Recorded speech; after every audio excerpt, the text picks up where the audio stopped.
Vārdi, vārdi. Okartes akadēmijā ir parādījies kāds vārds, kuru daži dalībnieki lieto pārāk bieži. Ir daži cilvēki, kuriem ar intonāciju vairāk vai mazāk ir kārtībā. Pārējiem ir fail. Pilnīgs fail. Nu es nedzirdu, nu fail. Fail. Fail. Fail. Rosals, bet iekšā valrieks. Jā. Fail. Fail.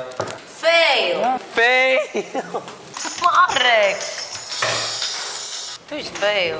Nu, kad paliek dusmīgs, vai kad kaut kas saplīst, vai kad izkrīt krūze, vai kad paslīdi, vai kad tu apkrīti, nu, tad tu saki fail. Balstiņa domāja un izdomāja, ka ir par daudz. Mēs varētu sarunāt vienu lietu. Ka mēs mazināsim vārdu fail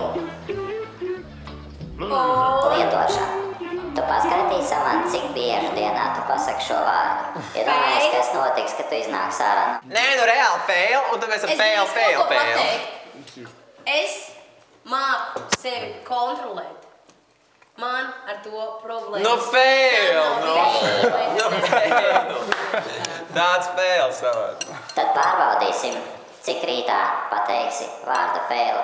Nokontrolē rītā. Kāds sakars? Balss tevi izaicina. Ka es rītā saku mazāk fail. Konkrētāk, cik? 4? Nu, 10. Nu, es tagad neteikšu to vārdu. Tā jau citādi tā man no tām 10 reizēm atkal vienu reizīti noskaitīsies nost. Nu, es tiešām saprotu, tas būtu kaut kāds rupšs vārds, bet tas taču nav rupšs vārds. Bet, nu, ja jau sarunājam, tad jau sarunājam, tad šodien es centīšos un cīnīšos. Tāpēc, ka es māku sevi kontrolēt, ja vajag. Nu, novēm prasīja par to, kas man šodien ir aizliegts.